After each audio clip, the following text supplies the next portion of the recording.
podcast of the paranormal. Welcome to the latest episode of Bizarre Yet Bonafide. If you're here, it means that you, too, wish to delve into the unexplained mysteries that pierce our understanding of the world and maybe, just maybe, discover the devastating truth behind them. Welcome one and all to our devastatingly unpopular podcast. You're in a good mood. I just enjoyed your dramatic opening. Don't be gross, Anton. What the hell? That doesn't even make sense. So, last week we explored a report of a dead body in the woods, found by some kid who was underage drinking with his buddies. Firstly, false report. And second, you don't know they were underage drinking. That's libel. Oh, come on. How did you spend your nights when you were 15? Playing video games with a glass of warm milk, if you must know. That's the cutest thing I've ever heard. Shut up. And, by the way, we don't know it was false. We just know that the body he claimed to see was gone by the time he returned with the police. I remember, yeah. Pretty sus. Pretty sus indeed. Well, guess what? I reached out to that kid. Disclaimer, we do not condone stalking minors online, like at all. He's adamant he saw a body. Listen to the message he sent. I remember the smell. It was kind of sweet, but like in a bad way. I was super freaked out and just ran back to the others. When I showed the cops where I found it, the body was gone. They said I was lucky they didn't book me for time wasting.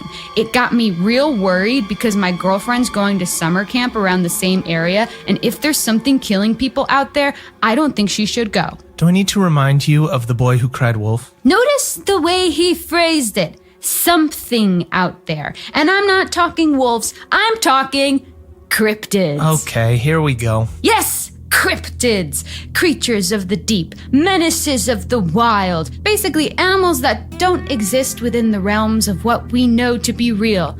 Loch Ness Monster, Bigfoot, werewolves, Yeti. Or that don't exist at all. Probably the biggest name out there. You all know him. You all love him. It's America's Sweet Squatch. That's right. It's Bigfoot. Oh, he's an A-lister cryptid, all right. He's pulling in for the crowd. Racking up them followers. Dishing out that content. Soaking up that hashtag ad revenue. He's Go with it.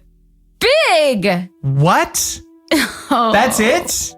It's in the name. I know. Anton, not You should've every just said landing his gets name. stuck. If I were an Olympic athlete, I would lose points for that. I realize that.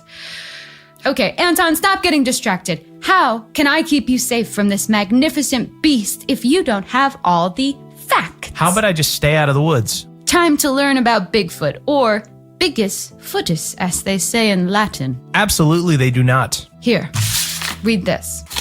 Bigfoot is considered by cryptozoologists as a species, not an individual cryptid. It is thought to be a hairy, ape-like humanoid that stands up to 10 feet tall. Most sightings have been in the Pacific Northwest and North America. They communicate through howls, screams, moans, grunts, and whistles. Variations of ape-like creatures have been spotted all over the world, known as skunk ape, wood booger, yeti, and many more. Skunk ape?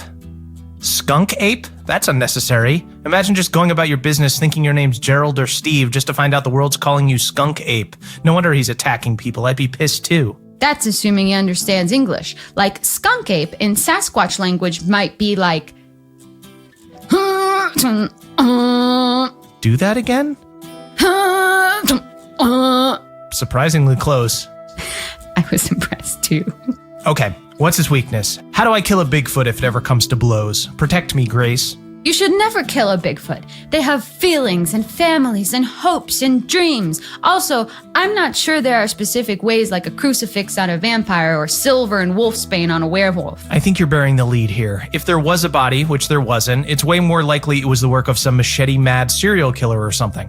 Listen, thousands of people have vanished in national parks in recent years. Something big has got to be afoot. If not Bigfoot, maybe Wendigos or the Nix? I know I'm gonna regret this, but what is the Nix? The Nix has got some serious issues, my friend. It's an aquatic humanoid that lures kids to water and drowns them because it's lonely. Most active on Midsummer's Night, Christmas Eve, and Thursdays. Wait. Thursdays? Yeah, Maybe Thursday is the Nix's Friday. Like, after a long, tough week at work, he just wants to let his hair down, maybe drown some kids. 3-day weekend, baby.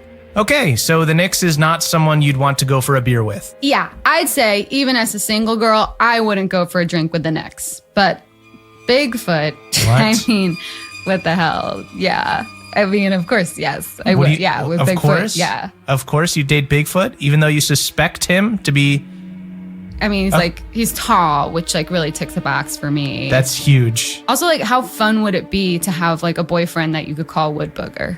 Even though you suspect him to be the culprit behind bloody murder, you need to raise your standards, dude. I bet it was a misunderstanding. Maybe a Bigfoot came across a human, attacked them out of fear, then just booked it because he didn't want to do hard time. Big feet are not aware of our judicial system. How could you possibly know that? I also read that they bury their dead, so they might bury anything they kill too. I think I know where this is going. Yep.